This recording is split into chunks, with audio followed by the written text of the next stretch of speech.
সম্মানিত মুমিন ও মুসলমান দিনী ভাই ও বোনেরা, আসসালামু আলাইকুম ওয়া রাহমাতুল্লাহি ওয়া বারাকাতুহু। আপনারা দেখতেছেন অদৃশ্য কোরআনিক চিকিৎসা চ্যানেলের সঙ্গে আছি আমি মোহাম্মদ জসিমউদ্দিন। সম্মানিত দিনী ভাই ও বোনেরা, আজকে আপনাদের মাঝখানে যে বিষয়টা নিয়ে কথা বলবো, যে যে কোনো স্বামী স্ত্রীর মধ্যে মিল মহব্বত যদি না থাকে, অথবা আপনি আপনার বোন অথবা আপনি কাউকে পছন্দ করেন, অথবা যে কেউ মিল মহব্বতের জন্য এই কাজটা আপনারা করতে পারবেন। তবে আপনাদেরকে একটা কথা বলে রাখি, আপনারা বৈধ কাজের জন্য এই আমলটা করবেন, তাহলে ইনশাল্লাহ ফায়দা পাবেন। যদি অবৈধ কোনো কাজের জন্য করেন, এটার জন্য আমার এজাজত থাকবে না। বৈধ যেরকম স্বামী স্ত্রীর মধ্যে মিল মহব্বতের জন্য, ভাই বোন মিল মহব্বতের জন্য, মা বাবার সঙ্গে মিল মহব্বতের জন্য, ঠিক আছে? এইসব কাজ আপনারা সুন্দরভাবে করবেন, ইনশাল্লাহ আপনারা পরিপূর্ণ ফায়দা পাবেন।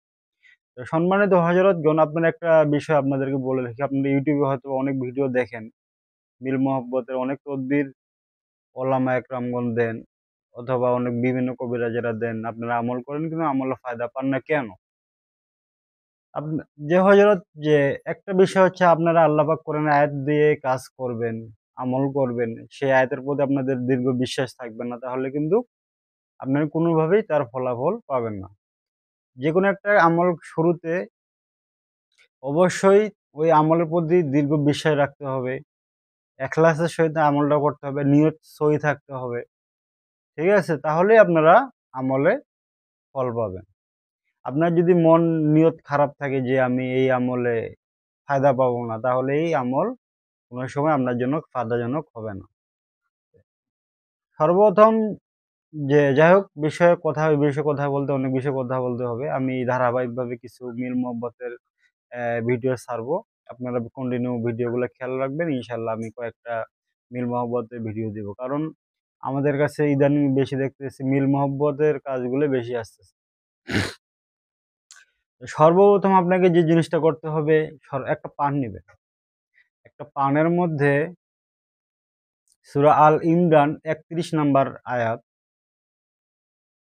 ৩১৩ বার পাঠ করে ফু দিতে হবে। ৩০০ বারে ৩টা ফু দিবেন, ১০০ বার ১টা ফু, ২০০ বারে ২টা ফু, ৩০০ বারে ৩টা ফু, এবং লাস্ট ১৩ বারে ১৩টা ফু দিবেন। প্রত্যেকবার আয়াতটার পরে একবার করে ফু দিবেন। এইভাবে মোট আপনার ফু হবে ১৩, এই ১৩ আর হলো ৩ এ ১৬টা। ১৬টা ফু দিবেন।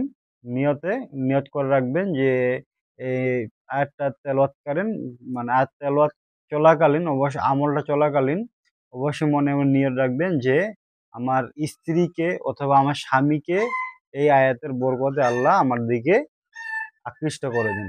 মনে মনে এই নিয়তটা রাখবেন আর আমলটা করবেন, ইনশাআল্লাহ দেখবেন অবশ্যই আপনারা ফায়দাজনক ভালো একটা ফল পাবেন। ঠিক আছে? তো আমলটা যে কেউ করতে পারবেন। তবে আপনাদেরকে যে কথাটা বলে রাখছি, যে অবশ্যই ভালো কাজে ব্যবহার করবেন। কেউ কোনো রকম অবৈধ কাজে এই আমলটা করবেন না, কোনো রকম ফায়দা পাবেন না। ঠিক আছে? আমলটা করেন, এর থেকে ভালো আমল এরপরে আমি নিয়ে আসবো ইনশাআল্লাহ। সবাই ভালো থাকবেন। আসসালামু আলাইকুম ওয়া রাহমাতুল্লাহি ওয়া বারাকাতুহু।